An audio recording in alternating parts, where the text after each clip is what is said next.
Today we're working on freeing up the foot, hydrating, heating, oxygenating, resourcing all the tissues of the foot, ankle, and calf.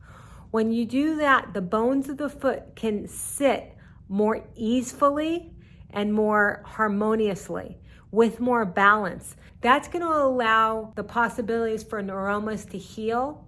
It helps plantar fasciitis. It helps get the foot better connected with the brain and more online. Most people I see have a stuck, weak, and dumb foot. A stuck foot because the bones of the foot get adhesed. These bones are actually supposed to be able to move against each other. But when we put our feet into shoes and keep them compressed and immobile and entombed, like mummified, the bones get stuck together. That's a stuck foot. Now, when we don't walk on varied surfaces, we're walking with thick soles, all the muscles in the foot don't get the chance to work and be challenged. That creates a weak foot. And ultimately, then we get a dumb foot because those muscles are no longer connecting to the brain, the command center. And now the neural connections and the neural network becomes less robust. So we've got a stuck, dumb, and weak foot. I'd like to have you stand up, but you can also do this sitting if you have to. I'm going to suggest you hold on. Take one foot forward and rotate at the ankle. I want to suggest that you look down at the foot with your eyes to see that you're going through a full circle.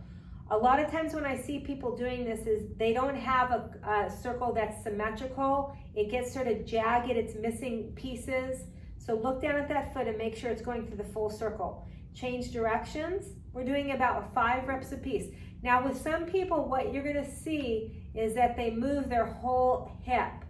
Try to keep the movement isolated to the ankle. This is very good for your neurology and your neural network. Switch feet. 5 reps in the other direction. Now notice when you go to your less dominant leg, is it harder to do that circle? Are you missing pieces? Do you feel disconnected at certain quadrants of the circle? Change directions. Again, you don't want to be moving at the hip and rotating at the hip. You want to keep it isolated to the ankle. Go through all those ranges. If you don't use ranges, you lose the ability to get to those ranges. So it's important to look with your eyes and make the complete circle. Okay, part 2. Pull your toes up towards you and make a circle with the toes constantly up towards you. Keep those toes up. This can be challenging. Notice with your eyes, are the toes staying up or are there certain parts of the circle that they go down? Go slower in those quadrants, in those sections of the circle, so you can grow your neural network to be able to keep those toes up. This is clearing adhesions. This is moving all the bones. Switch legs.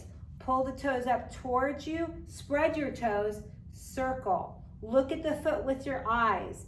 You can do this sitting if you need to, if you feel more comfortable or safe. Watch that foot.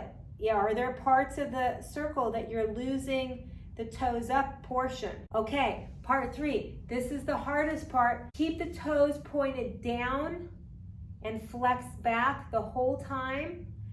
Warning that this might create a cramp in the bottom of your foot, so just back off on the curling of your toes. About 5 reps a piece. Are you getting all the way up to all quadrants of the circle? Other side. Curl those toes. Notice how the 2 sides are different in the range of the circle, in the breadth of the circle, the completeness. Change directions. If it starts to cramp, you can back off on the curling of the toes and then stop, and let's go ahead and reset by going all the way up to the toes and all the way down. All the way up, thinking about the big toe line, moving through the big toe line, envisioning it, imagining it, seeing it in your mind's eye. If you have a good straight ankle, then the lower leg bone stacks up, the thigh bone stacks up, and we have a better chance of having good symmetry up the body. And now pull the toes up and down, up and down. Try not to let the hips shift back. Pull the toes up and down, keep the hips forward. We're fleshing out those feet. Okay, one last thing. Drop down into the knees slightly and rotate. Rotate. This is clearing that foot and ankle.